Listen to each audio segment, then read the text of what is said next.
नमस्कार, उल्हास प्रभात न्यूज चॅनलमध्ये आपले स्वागत।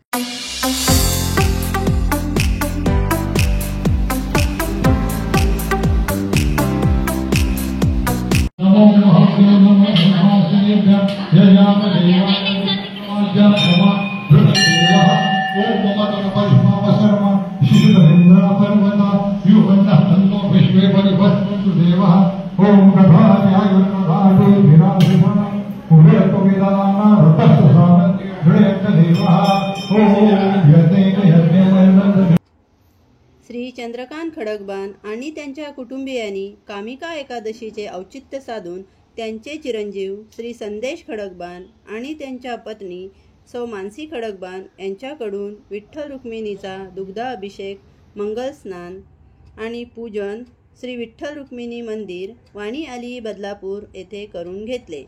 तिकडच्या संस्थापकांनीही मंदिराविषयी माहिती दिली। यावेळी साबुदाण्याची खिचडीचा महाप्रसाद म्हणून वाटप करण्यात आला।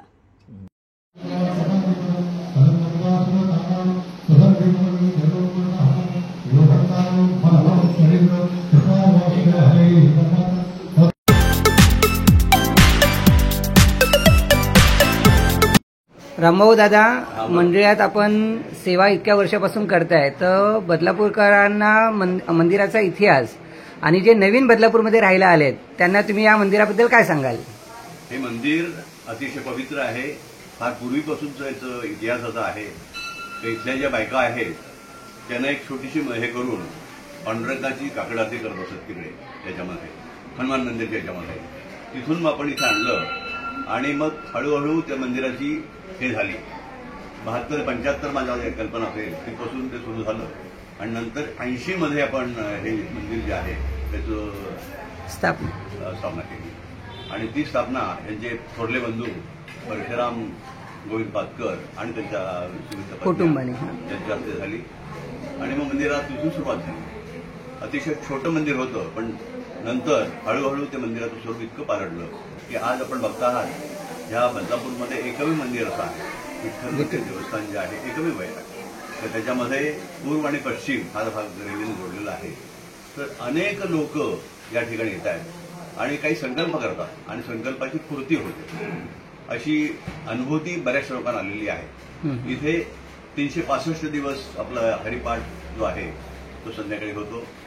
सगळे उत्सव इथे साजरे केले जातात आणि या परिसरात अशा वारकरी दिंड्या येत आहेत, मुलांच्या दिंड्या येत आहेत, इतर काही दिंड्या येत आहेत आणि त्याचं स्वरूप जे आहे पंढरपूर प्रति पंढरपूर म्हटलं तर का होणार नाही। यावर्षी किमान 15,000 लोक दर्शनार्थी होते आणि 1,500 विद्यार्थी ज्याच्या दिवशी आले होते दर्शनार्थी, त्याच्या दिंड्या आल्या होत्या आणि खूप मोठा उत्सव झाला। लोक हे संतोष झाले, अतिशय चांगल्या प्रकारे उत्सव झाला आणि दरवर्षी सातत्यानं त्याचं वाढ होते। अनेक लोक येत आहेत, दर्शन घेत आहेत, अनेक दिंड्या येतात आणि इथे उत्सव करतात। दरवर्षी आपण ज्ञानेश्वरी पारायण पण करतोय। श्रावण महिन्यामध्ये ज्ञानेश्वरी पारायण आता 2 ते 4 तारखेपर्यंत ज्ञानेश्वरी पारायण आहे। 7 दिवस त्याचं इथे अनुष्ठान आहे आणि खूप चांगल्या पद्धतीनं ज्ञानेश्वर पारायण होत आहे। काही सप्ताह होतात, सर्व उत्सव साजरे होतात। उत्सव या ठिकाणी अतिशय चांगल्या प्रक्रियेने साजरे होतात। जसं दादांनी सांगितलं की आपल्या कुटुंबाने ही सुरुवात केली, तर त्याबद्दल तुम्ही काय बोलाल? आपल्या कुटुंबांनी जी सुरुवात केली आज आणि बदलापूरकरांना आज विठ्ठल रुक्मिणीचं दर्शन होते, तर त्याबद्दल तुम्ही काय सांगाल? पांडुरंगाची कृपा आहे। बरोबर, पांडुरंगाची सगळं आम्ही काही करत नाही, तो करून घेतो। बरोबर, आमच्याकडनं करून घेतो। बरोबर, आणि जागृत देवस्थान आहे, लोकांना प्रचिती आलेली आहे, सर्व लोकांना प्रचिती आलेली आहे। हे देवस्थान जागृत आहे। खडकबान साहेब, आज आपल्या मुलाकडनं आपण अभिषेक करून घेतला, म्हणजे हा नवस होता का असंच व्हायच्या? नवस नाही, लग्न झालं, नवीन लग्न झालं, पण काही इच्छा असेल तर तुमची निश्चितपणे इथे पूर्ण होईल। मला आग्रह केला तुम्ही मुलांना नवीन लोकांना चान्स द्या। बरोबर, ते विश्वसंगीत काय देवस्थान असंच तुमच्या हातून सगळ्यांच्या विठ्ठलाच्या कृपेने तुमच्या हातून असेच चांगले काम होत जाओ, सेवा घडत जाओ। धन्यवाद। श्री हरी विठ्ठल।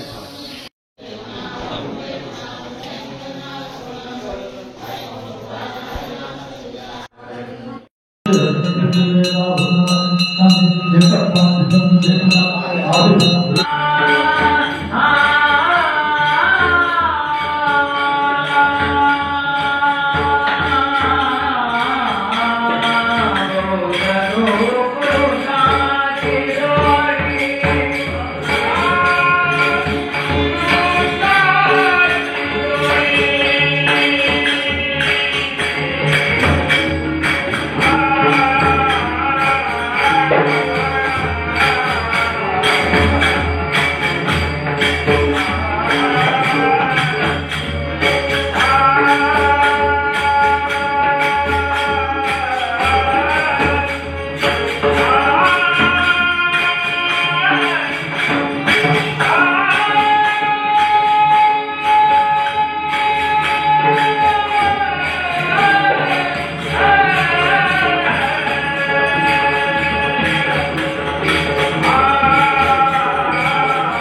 उल्हासप्रभा चॅनलला लाईक, शेअर आणि सबस्क्राईब करा. उल्हासप्रभा दीपावली विशेषांक 2024 लवकरच आपल्या भेटीला येत आहे.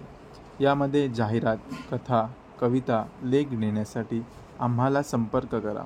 संपर्क 92 70 17 54 13.